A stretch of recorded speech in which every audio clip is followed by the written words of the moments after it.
अस्सलाम वालेकुम friends. Drama serial Jannisar की कहानी बहुत ही दिलचस्प मोड़ पर आ गई है। इसकी आने वाले एपिसोड में हम देखेंगे कि नौशेरवा फरस से मिलकर और अपने माजी को अपनी आंखों के सामने देखकर अजीब कश्मकश का शिकार होगा। उसने दुआ को बाहर ले जाने के लिए उसे तैयार होने को कहा था और दुआ इसके लिए बहुत दिल से तैयार भी हुई थी, मगर घर आकर नौशेरवा बहुत खोया खोया और परेशान होगा तो दुआ नौशेरवा की हालत देखकर परेशान हो जाएगी और उसके लिए पानी लेकर आएगी, मगर नौशेरवा पानी भी नहीं पिएगा। तो दुआ नौशेरवा की दिलजोई के लिए उसके करीब बैठकर उससे पूछेगी, क्या हो गया है आपको? आज से पहले मैंने आपको इतना परेशान कभी नहीं देखा। तो नौशेरवा दुआ की तसल्ली के लिए कहेगा, कुछ भी नहीं, मगर खुद कलामी करते हुए आहिस्ता आवाज में कहेगा, आज से पहले माजी भी तो यूं चलकर मेरे सामने नहीं आया था। यहाँ नौशेरवा को चाहिए कि वो दुआ को एतमाद में लेकर सब कुछ सच सच बता दे ताकि इसकी आने वाली जिंदगी परेशानियों और उलझनों से बच जाए, मगर वो ऐसा नहीं करेगा। मगर नौशेरवा की आज की चुप का फायदा कशमाला उठाएगी और इसका खमियाजा आने वाले वक्त में दुआ और नौशेरवा दोनों को उठाना पड़ेगा। और दूसरी तरफ फरा भी नौशेरवा को देखेगी इतने सालों बाद तो इसकी सोई हुई मोहब्बत एक जोरदार अंगड़ाई लेकर जाग जाएगी और रात बेचैनी से गुजारकर सुबह होती ही वो नौशेरवा के ऑफिस पहुंच जाएगी और नौशेरवा से कहेगी कि इतना तो मुझे यकीन था कि तुम मुझसे मोहब्बत करते हो, मगर इतने सालों बाद तुम्हें देखने के बाद मेरा यकीन मजीद पुख्ता हो गया है कि तुम आज भी सिर्फ और सिर्फ मुझसे ही मोहब्बत करते हो। और नौशेरवा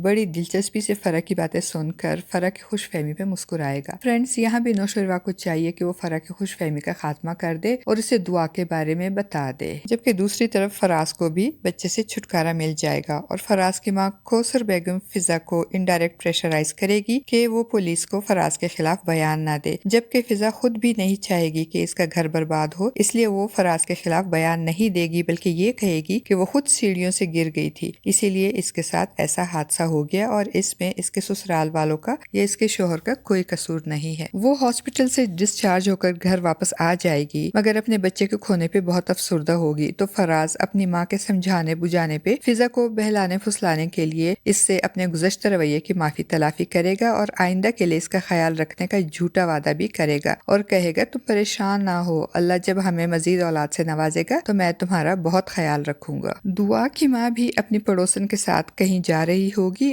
और रास्ते में दुआ को गाड़ी में जाते हुए देख लेगी। वो दुआ को देखकर बेचैन हो जाएगी और दुआ को रोकने के लिए उसे आवाजें देती हुई गाड़ी के पीछे भागेगी, मगर इतनी देर में गाड़ी काफी आगे निकल चुकी होगी। फ्रेंड्स, अब बात करते हैं कशमाला की। तो कशमाला भी जुनैरा के शहर छोड़कर जाने और इसका काम ना करने की वजह से बहुत परेशान होगी, मगर किस्मत की देवी कशमाला पे मेहरबान होगी, इसीलिए तो फरा नौशेरवा की जिंदगी में वापस आ गई। कशमाला ने नौशेरवा पे नजर रखने के लिए और उसके शब रोज से खुद को बाखबर रखने के लिए नौशेरवा के जिस गार्ड को खरीद कर अपने साथ मिलाया होता है वो कशमाला को फोन करके बता देगा कि फरा नौशेरवा की जिंदगी में वापस आ चुकी है और ये खबर सुनते ही कशमाला बहुत खुश होगी। अब देखते हैं फ्रेंड्स के कशमाला का शैतानी दिमाग दुआ को नौशेरवा की जिंदगी से निकालने के लिए फरा को किस तरह इस्तेमाल करेगा। हमारी प्रिडिक्शन के मुताबिक तो कशमाला के पास दो ऑप्शन होंगे फरा को इस्तेमाल करने के। एक तो ये कि वो फरा को अपने साथ मिलाकर दुआ को नौशेरवा की जिंदगी से निकालेगी और सेकंड ये कि वो दुआ से डायरेक्ट कांटेक्ट करेगी और उसे नौशेरवा की पहली मोहब्बत फरा के बारे में बताकर उसे ना सिर्फ नौशेरवा से बदजन और बदगुमान करेगी, बल्कि ये भी जताएगी कि जिस तरह तुमने नौशेरवा को मुझसे छीना और मैं नौशेरवा के लिए तड़प रही हूँ, अब फरा भी तुमसे नौशेरवा को छीन लेगी और तुम भी मेरी तरह तड़पती रह जाओगी, तब तुम्हें मेरे दर्द का एहसास होगा। फ्रेंड्स, आपका इस बारे में क्या ख्याल है? अपनी कीमती राय का इजहार कमेंट बॉक्स में जरूर कीजिएगा।